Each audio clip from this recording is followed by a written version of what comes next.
It's been 30 years since I last felt the gentle touch of a loved one. Here's my story.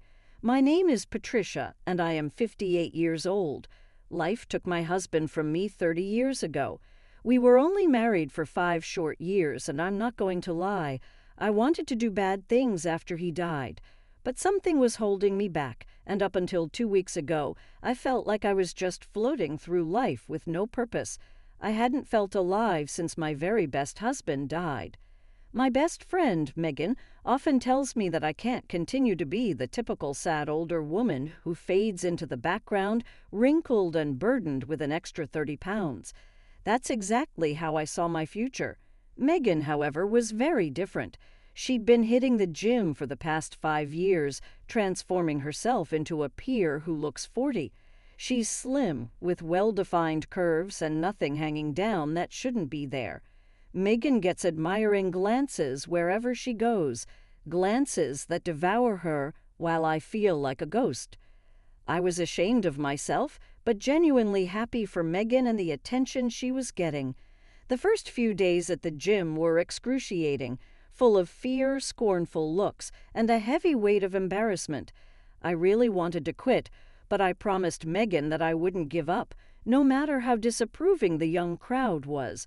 So on the 5th day, as I struggled to lift small weights, I heard a kind voice say, "Let me help you with your routine." It was the first time someone spoke to me without mocking what I was doing. I looked up and saw Ethan, young, strong, and handsome. He didn't look at me with pity or condescension like the others. His gaze was sincere, taking in all of me without judgment. I felt different, strange even. But I liked it, even though I was sure I was just imagining things. The next day I saw Ethan again, and he offered to show me exercises that would be gentler on my back. I agreed, still feeling wary. Ethan was incredibly handsome, about 25 years old.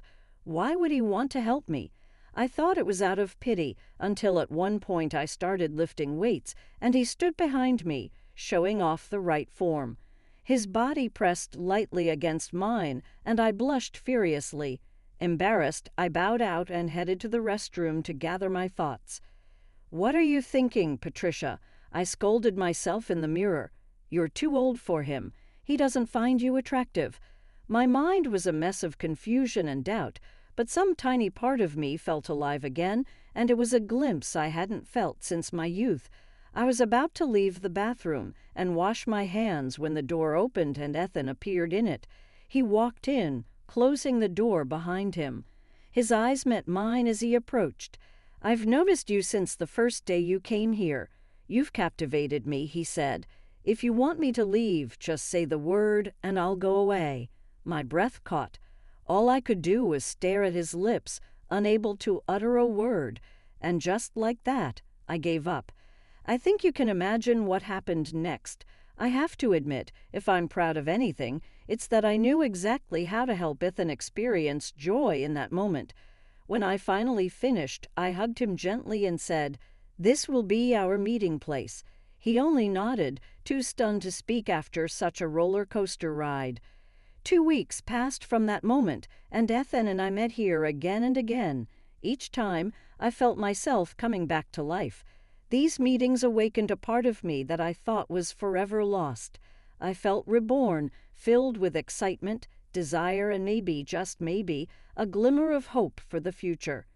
The days that followed were unlike anything I had ever experienced. I began to look forward to going to the gym, not just for the workout, but for the chance to see Ethan. It wasn't just the physical connection that drew me to him, but how he made me feel. For the first time in decades, I felt wanted. I felt seen. Every encounter we had was like a secret world that belonged to just the two of us. We furtively glanced at each other during workouts, exchanged secret smiles, and found moments to be alone. It all made my heart sink. One afternoon, after an intense workout, Ethan and I slipped away to our usual spot. He pinned me against the wall, and he did this, well, you know what I mean, and he whispered in my ear, telling me how beautiful I was. I melted into his touch, allowing myself to feel all the things I had denied for so long. The tension between us grew with each encounter, and I found myself wanting to play with him more and longer. But that's where things got complicated. Megan began to notice changes in me. She noted that I seemed happier, more alive. She even teased me, asking if I'd found a secret admirer. I laughed at that, but deep down I knew she was seeing something real. I was changing, all because of Ethan.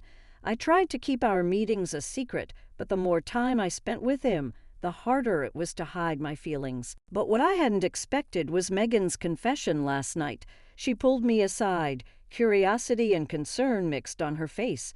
"Patricia, there's this young guy at the gym, Ethan," she began. "He's flirting with me too. He even asked if I wanted to get coffee." My heart raced and I felt the ground beneath my feet go out from under me. I tried to keep a neutral expression on my face, but everything inside me was mixed up with jealousy, fear, and possessiveness. Was I just Ethan's fling? Or was there something real between us that Megan, unknowingly, was now confused about? The next few days were filled with a lot of emotion.